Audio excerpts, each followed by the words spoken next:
Bom, a gente vai continuar falando de ditadura ainda do STF, e porque o STF marcou o julgamento do Cacique Sererê e de outros envolvidos no dia 8 de janeiro, certo? O Supremo Tribunal Federal ele convocou uma sessão extraordinária para votar o recebimento de denúncias contra 70 envolvidos no ato do 8 de janeiro. Aqui é importante ressaltar aquilo tudo que a gente já falou a respeito desse caso, né? De que as pessoas foram presas a toque de caixa, né? Foram tratadas como gado, foram todas ali presas juntas.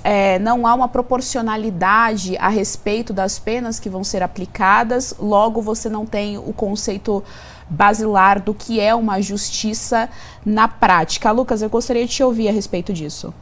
Bom, se eu não me engano, eu estive em Brasília, teve uma audiência pública, fui convidado pelo senador Eduardo Girão, Cleitinho, Magno Malta, exatamente sobre os presos que injustamente foram presos no dia 8 de janeiro e também os presos que tiveram culpa, mas que tiveram seus direitos violados dentro desse processo. E é bom lembrar que na democracia o que vale não é só os fatos objetivos, o que vale também a forma importa. Se a forma é desrespeitada, se não existe devido processo legal, não tem como se falar em democracia. E se eu não me engano, no caso do Cacique, inclusive, ele foi preso preventivamente, ficou muito tempo preso, e as penas inicialmente pelas quais ele tinha sido acusado, o prazo já até passou, ou seja, ele está há mais tempo preso em prisão preventiva do que ele teria que ser preso caso tivesse sido condenado. E até o momento não foi solto. Isso sem contar diversas outras violações. Você teve pessoas que, muita gente acha, foram presos no 8 de janeiro, invadiram tal.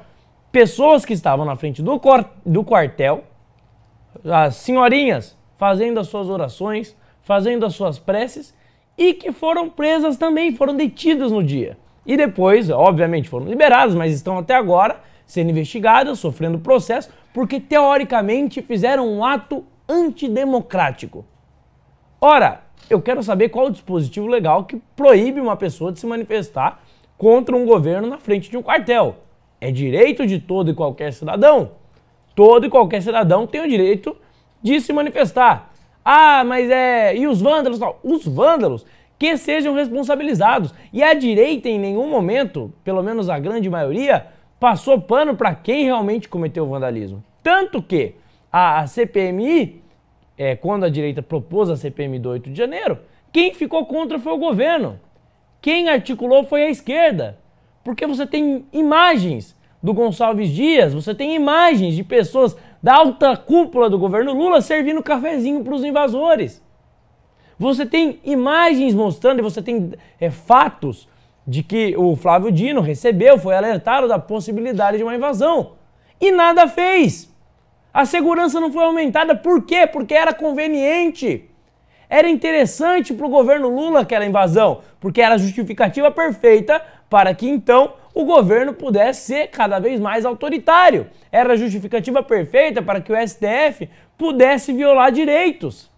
Era isso que eles queriam, era isso que eles esperavam. A direita não ganhou em nada com os atos do 8 de janeiro. Só quem ganhou foi a extrema esquerda. Só quem ganhou foram os ministros do judiciário que abusam do seu poder.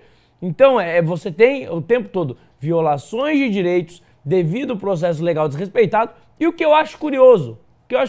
É que quando agora, por exemplo, em relação à Operação Escudo que está acontecendo aqui no litoral de São Paulo, a rota agiu, e agiu com precisão, agiu corretamente, prendendo, e muitas vezes quando o cara reagia, tendo que reagir matando criminosos, você vê os jornalistas defendendo, falando que o devido processo legal não está sendo respeitado, os direitos deles não estão sendo respeitados, criminosos, traficantes, estavam armados, droga apreendida, gente que foi morta porque reagiu, atirou na polícia. E daí você não vê em nenhum momento esses mesmos jornalistas que defendem traficantes, que defendem criminosos, bandidos, que estão presos justamente. Você não vê esses mesmos jornalistas defendendo o devido processo legal de cidadãos que foram presos por se manifestar.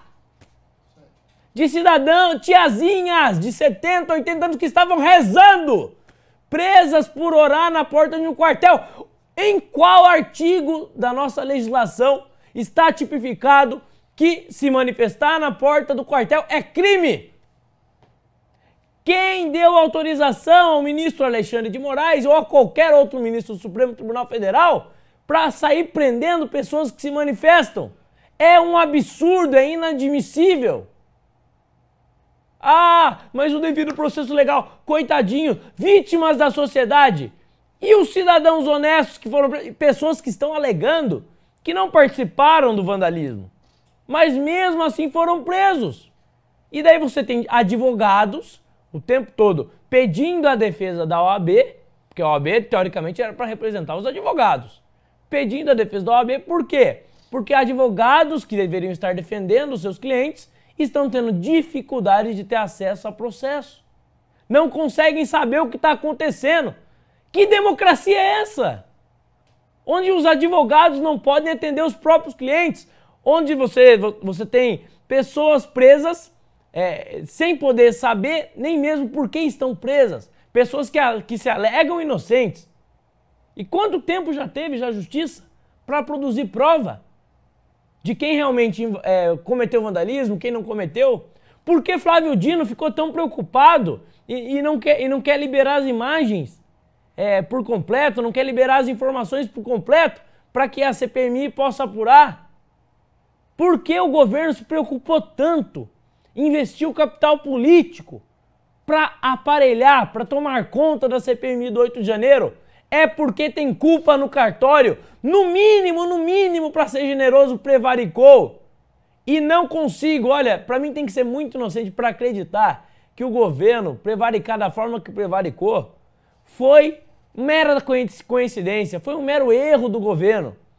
Se beneficiaram disso, usaram a justificativa do 8 de janeiro para os seus abusos autoritários, assim como o Poder Judiciário também usou dessa justificativa para abusar do seu poder.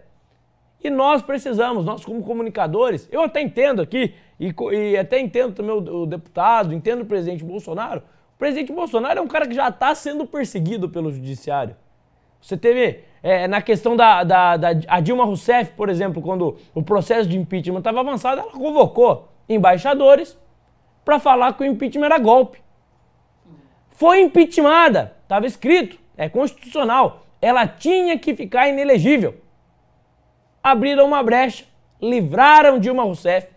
Bolsonaro, ele convocou uma reunião com embaixadores, questionou o sistema eleitoral, falou das dúvidas, das possibilidades e tal, e por isso ficou inelegível.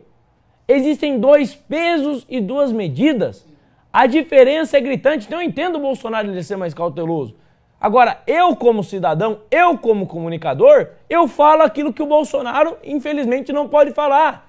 Eu falo aquilo que outras figuras, infelizmente, não podem falar porque já estão sendo perseguidas. E o que nós vivemos no Brasil hoje é violação de direitos, é ditadura, é qualquer coisa.